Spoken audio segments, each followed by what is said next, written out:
जय श्री राम दोस्तों। स्वागत है आपका आपके अपने ही channel the Ritika Arora vibe पर। फ्रेंड्स, क्या आपने कभी सोचा है कि जब आपके पास कुछ नहीं होता तो आप परमात्मा के कितने निकट होते हैं। जब व्यक्ति के पास कुछ ना हो, वो हारा हुआ हो हर तरफ से। कहते हैं जब आपके जीवन में दुख आता है तो परमात्मा आपके हिस्से में अवश्य आते हैं। पर जैसे हमारे पास सब कुछ आ जाता है तो हम उस दाता को भूल जाते हैं, बस उसकी दी हुई वस्तुएं, उसकी दात को याद रखते हैं कि अरे मेरे पास तो इतना है। बट जब हम परमात्मा को भूल जाते हैं और उसके दिए हुए इस वस्तुओं को याद रखते हैं, तब हमारे जीवन में क्या बदलाव आते हैं, हम एक छोटी सी कहानी से समझेंगे। दोस्तों, एक गांव रहता है, बहुत पुराने समय की बात है। उसमें एक व्यक्ति रहता है। उसने हर तरह का व्यापार करके देखा होता है पर उसको कहीं सफलता नहीं मिलती। हार ही हार उसके हिस्से में आती है। पर उसके हिस्से में परमात्मा भी होते हैं। और एक अच्छी बात ये थी कि उसकी नीयत बहुत अच्छी थी। वो सोचता था मेरे पास हो तो मैं लोगों के लिए कुछ करूँगा। क्योंकि तब पैसा नहीं था ना, इसलिए सोच अच्छी थी, माया का पर्दा नहीं था। तो कहने का अर्थ है कि वो परमात्मा के बहुत निकट था और उसकी नीयत बहुत अच्छी थी। उसने सोचा गर्मियाँ इतनी ज़्यादा हो रही हैं, मैं अपने घर से घड़ा ठंडे पानी का भरकर गांव के गेट पर क्यों ना मैं पानी पिलाने की सेवा शुरू करूं। आने जाने वाले व्यक्तियों को कुछ राहत मिलेगी। वो गांव के द्वार पे जो है वो सेवा स्टार्ट कर देता है, आने जाने वालों को पानी पिलाने लग जाता है। लोग बड़े तृप्त होते हैं, आशीर्वाद होते देते निकलते हैं। परमात्मा सब देख रहा है कि उसकी नीयत कितनी अच्छी है। कई महीने हो जाते हैं, एक दिन एक संत निकलते हैं वहाँ से। तपे होते हैं गर्मी में, तो ठंडा पानी पीते हैं, तृप्त होते हैं, आशीर्वाद देते हैं। उस बंदे से पूछते हैं, उस बंदे का नाम कर्मा होता है। पूछते हैं कर्मे तेरा काम चल जाता है इस सेवा से। कहता है हाँ जी, कोई निकलता करता टका दे जाता है तो घर का गुजारा हो जाता है। कहते चल तेरा हाथ आगे कर। वो हाथ आगे करता है तो काल्पनिक रूप से उसके हाथ पे एक बना देते हैं, वन। चले जाते हैं। शाम को गांव का जो चौधरी रहता है, चौधरी उसको बुलाता है, बोलता है कर में मैंने सुना है, मैं जाते आते देखता हूँ कि तू वहाँ पर जो है पानी की छबील लगाए रहता है, सेवा देता है, तू लोगों को तृप्त करता है। तो आज से रियासत की तरफ से तेरी जो तनख्वाह है वो 1 रुपया हम कर रहे हैं। और जी बड़ा खुश हो जाता है कर्मा। घर आता है खुश और मेहनत से सेवा स्टार्ट कर देता है। फिर कुछ महीने निकलते हैं, वैसे ही वो अपना सेवा कर रहा है, परमात्मा को याद कर रहा है निष्काम भाव से। फिर वो अपना सेवा देना स्टार्ट करता है, पानी पिलाता रहता है। कुछ महीने बाद संत फिर वहाँ से निकलते हैं। फिर वही पानी पीते हैं, तृप्त होते हैं, आशीर्वाद देते हैं। बोलते हैं कि तेरा काम चल जाता है। कहते हैं हाँ जी, चौधरी ने मेरी तनख्वाह कर दी है 1 रुपया। तो घर चल जाता है। कहते हैं तेरा हाथ आगे कर। उस हाथ में जहाँ एक बनाया होता है उसके आगे ज़ीरो बना देते हैं। परमात्मा के रंग हैं सारे, साधु तो केवल एक निमित्त थे। चले जाते हैं। शाम को चौधरी फिर बुलाता है, बोलता है कर में 1 रुपये तनख्वाह पे, तेरे को बड़े महीने हो गए तो हम तेरे को 10 रुपये तनख्वाह कर रहे हैं। घर आता है, पत्नी को, बच्चों को, माता पिता को बात बताता है, बड़ा खुश हो जाते हैं सब। फिर मेहनत करने लगता है, फिर पानी पिलाता है। कई महीने बीत जाते हैं।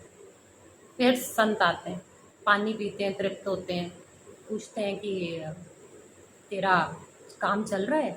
तो कहते हैं हाँ जी, चौधरी ने 10 रुपये तनख्वाह कर दी, सब काम परमात्मा की दया से अच्छे से हो जाते हैं। कहते हैं ला हाथ आगे कर। जहाँ वन और ज़ीरो बनाया था उसके आगे एक ज़ीरो और लगा देते हैं। चले जाते हैं। शाम को जो है चौधरी फिर बुला लेता है। कहता है कर में बड़ा टाइम हो गया तेरे को 10 रुपये तनख्वाह पे, आज से रियासत की तरफ से तेरी तनख्वाह 100 रुपये की है। 100 रुपये तनख्वाह उस जमाने में बड़ा खुश होता है। बीवी बच्चे परिवार माता पिता बड़े खुश होते हैं। पर गड़बड़ यहीं से स्टार्ट हो जाती है। 100 रुपये तनख्वाह में सारी गरीबी गायब, डर खत्म। धीरे धीरे जो परमात्मा से निकटता थी वो दूरी में बदल जाती है।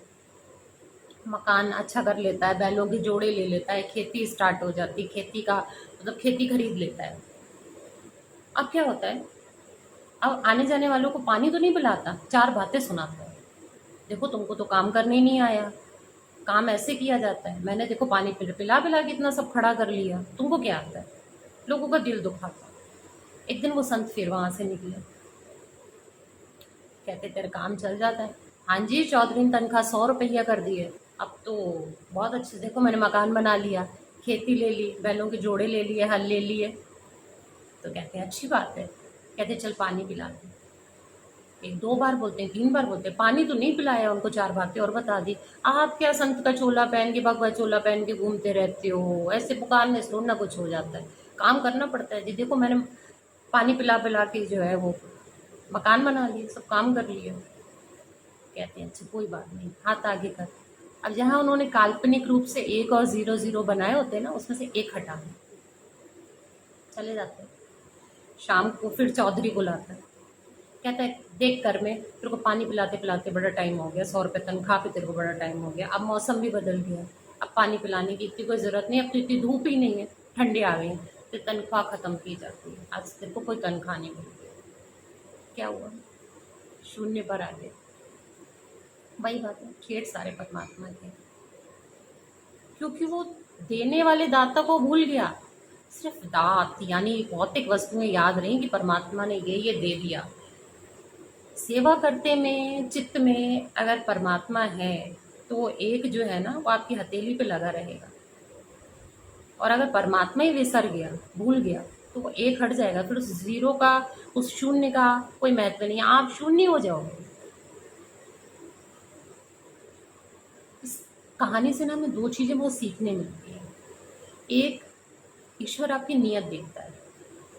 जिसको कुछ बड़ा देना होता है ना, ईश्वर उसकी परख बहुत करता है, बहुत परख करता है। वो आपकी नीयत देखता है और नीयत देख के आपकी मुरादें पूरी करता है। आपको उससे मांगने की भी ज़रूरत नहीं है। अगर आपकी नीयत अच्छी है ना, वो आपको सब दे देगा। उसकी नीयत अच्छी थी इसलिए उसे बिन मांगे सब मिला। उससे कुछ मांगा थोड़ी ना, सब मिल गया। और उससे कहा भी नहीं मेरे पास से सब चला जाए, तो भी चला गया।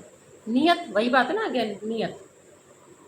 तो पहली बात तो ये है कि आपकी नीयत देख के ईश्वर आपकी मुरादें पूरी कर देता है। तो आपकी नीयत खराब नहीं होनी चाहिए, आप सारी दुनिया का भला मांगो।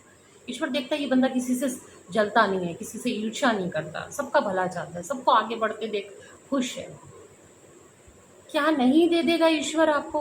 उसके खजाने में किसी चीज की कमी नहीं है। बस दूसरों के लिए खुशियां मांगिए। दूसरों की खुशियां मांगते मांगते आपको कब खुशियां मिल जाएंगी आपको पता नहीं चलेगा। दूसरे का भला मांगते मांगते कब आपका भला हो जाएगा आपको पता नहीं चलेगा। एक जीवन दिया है, किसी से सड़ के जल के तो कुछ मिलना नहीं है। दूसरी बात कि दाता कभी ना भूले, हम परमात्मा को कभी ना भूलें। सुख में हमेशा शुक्राना, शुक्रिया, कृतज्ञता का भाव और सिमरन। आप जिसको भी मानते हैं उसको सिमरन करिए, सतत स्मरण कीजिए। याद भी है ना ये वस्तुएं कि जो ईश्वर ने हमें दी है, तो कैसे याद रहें?